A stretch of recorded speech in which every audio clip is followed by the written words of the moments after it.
ನಮಸ್ಕಾರ. ನಾನು ಡಾಕ್ಟರ್ ಅರವಿಂದ್ ಅಂತ, ಮಧುಮೇಹ ತಜ್ಞ.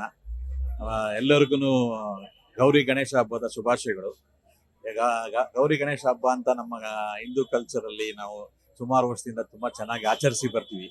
ಎಸ್ಪೆಷಲಿ ನಾನು ಹುಟ್ಟಿ ಬೆಳೆದಿದ್ದು ಬೆಂಗಳೂರಲ್ಲೇ. ಸುಮಾರು ವರ್ಷದಿಂದ ನಾನು ಆಲ್ಮೋಸ್ಟ್ ಒಂದು 25-30 ವರ್ಷದಿಂದ ಈ ದೊಡ್ಡ ಗಣೇಶ ಟೆಂಪಲ್ಗೆ ಬಂದೇ ಬರ್ತೀನಿ. ಅದೊಂಥರ ಹ್ಯಾಬಿಟ್ ಆಗ್ಬಿಟ್ಟಿದೆ. ನಾನು ಗಣೇಶ ಟೆಂಪಲ್ ಬರಲಿಲ್ಲ ಅಂದ್ರೆ ನನಗೆ ಅದು ಸಮಾಧಾನನೇ ಇರಲ್ಲ.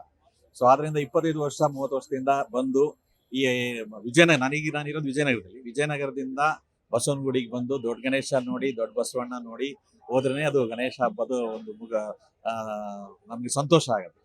ಆದ್ರಿಂದ ಬೆಂಗಳೂರಲ್ಲಾದ್ಯಂತ ನೋಡಿದ್ರೆ ಈಗ ಪ್ರತಿಯೊಂದು ಏರಿಯಾದಲ್ಲೂ ಗಣೇಶ ಕೂರಿಸ್ತಾರೆ, ಗಣೇಶ ಟೆಂಪಲ್ಸ್ ಇದೆ.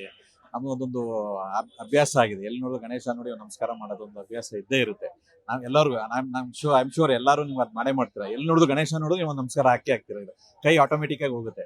ಗಣೇಶ ಹಬ್ಬದ ದಿವಸ ಅಂತೂ ನಾವು ಇದೊಂದು ಸಾಂಪ್ರದಾಯಿಕವಾಗಿ all over Karnataka, all over Bengaluru ನಾವು ಇದು ಆಚರಿಸ್ತೀವಿ ಅಂದ್ರೆ ಇದು ಕೃಷಿ ಸಂಬಂಧಿಸಿದೆ. ಎಲ್ಲರಿಗೂ ಗಣೇಶ ಒಳ್ಳೆ ಆಯುಷು, ಆರೋಗ್ಯ, ಐಶ್ವರ್ಯ ನೀಡಲಿ, ಗೌರವಿಸಲಿ, ಫಲಿಸಲಿ, ನಿಮ್ಮೆಲ್ಲ ಇಚ್ಛೆಗಳು ಫಲಿಸಲಿ ಎಂದು ನಾನು ಆಶೀರ್ವದಿಸ್ತೀನಿ. Thank you. ಮಧುಮೇಹಿ ಡಾಕ್ಟರ್ ಅಲ್ವಾ ಸರ್? ಈ ಹಬ್ಬ ಅನ್ಕೊಳ್ಳಿ ಎಲ್ಲರ ಮೇಲೆ ಸ್ವೀಟೇ ಜಾಸ್ತಿ. ನೀವೇನಾದ್ರು ಟಿಪ್ಸ್ ಕೊಡ್ಬೋದು ಅವರಿಗೆ? ಹೌದು, ಈಗ ಮಧುಮೇಹ ಈಗ ಅಂದ್ರೆ ಸಕ್ಕರೆ ಕಾಯಿಲೆ ಅಂದ ತಕ್ಷಣ ಏನಾಗುತ್ತೆ, ಸ್ವೀಟ್ ತಿನ್ಬಾರ್ದು ಅಂತ ಇರುತ್ತೆ. ಅದು ಕರೆಕ್ಟ್ ಕೂಡ. ಆದ್ರೆ ಮಿತವಾಗಿ ಬಳಸಿದ್ರೆ ಏನು ಪ್ರಾಬ್ಲಮ್ ಇಲ್ಲ. ಯಾಕಂದ್ರೆ ಈಗ ಸ್ವೀಟ್ ಈಗ ಸ್ವಲ್ಪ ಸ್ವೀಟ್ ತಿಂತೀರಾ ಅಂತಂದ್ರೆ ಅದ್ರ ಜೊತೆಗೆ ಕಾಂಬಿನೇಷನ್ ಪ್ರೋಟೀನ್ಸು, ಫೈಬರ್ಸ್ ಅಂಶ ಹಾಕ್ಸ್ಕೊಂಡ್ರೆ ಆಗ ಅದು ಎಫೆಕ್ಟ್ ಆಗಲ್ಲ. ಬರೀ ಸ್ವೀಟ್ ಇವತ್ತು ಬೆಳಗ್ಗೆಯಿಂದ ಸಾಯಂಕಾಲವರೆಗೂ ಒಬ್ಬಟ್ಟು ತಿಂತಾ ಇದ್ದೀರಾ, ಲಡ್ಡು ತಿಂತಿದ್ದೀರಾ, ಪಾಯಸ ಕುಡಿತಾ ಇದ್ದೀರಾ, ಅದು ಒಳ್ಳೇದಲ್ಲ. ಅದು ನಿಮ್ ಗ್ಲೈಸಿಮಿಕ್ ಇಂಡೆಕ್ಸ್ ತುಂಬಾ ಜಾಸ್ತಿ ಆಗ್ಬಿಡುತ್ತೆ, ಪೋಸ್ಟ್ ಪ್ರಾಂಡಿಯಲ್ ಶುಗರ್ ತುಂಬಾ ಜಾಸ್ತಿ ಆಗ್ಬಿಡುತ್ತೆ. ಅದು ಓವರ್ ಆಲ್ HbA1c ಹಾಳು ಮಾಡುತ್ತೆ. ಹಬ್ಬನ ಆಚರಿಸಬೇಕು ಅಂದ್ರೆ ಹೆಲ್ತ್ ಬಗ್ಗೆನೂ ಕಾನ್ಸಂಟ್ರೇಟ್ ಮಾಡ್ಬೇಕು. Very important. ನೀವು ಇವತ್ತು ಹಬ್ಬ ಮಾಡ್ತಾ ಇದ್ದೀರಾ, ಈಗ ಬರ್ತೀರಾ ದೇವಸ್ಥಾನಕ್ಕೆ ಬರ್ತೀರಾ, ಓಡಾಡಿ ಸ್ವಲ್ಪ, ಅದೇ ಎಕ್ಸರ್ಸೈಸ್ ಆಗುತ್ತೆ. ನೀವು ಪ್ರದಕ್ಷಿಣೆ ಹಾಕಿ, ಅದು ಎಕ್ಸರ್ಸೈಸೇ ಆಗುತ್ತೆ.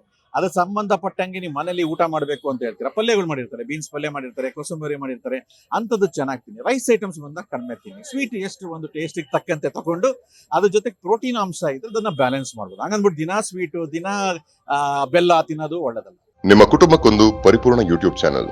ಇಂಟ್ರೆಸ್ಟಿಂಗ್ ಮತ್ತು ಇನ್ಫಾರ್ಮೇಟಿವ್ ವಿಡಿಯೋಗಳನ್ನ ಮಿಸ್ ಮಾಡ್ಕೋಬೇಡಿ. ಈಗಲೇ ಸಬ್ಸ್ಕ್ರೈಬ್ ಮಾಡಿ.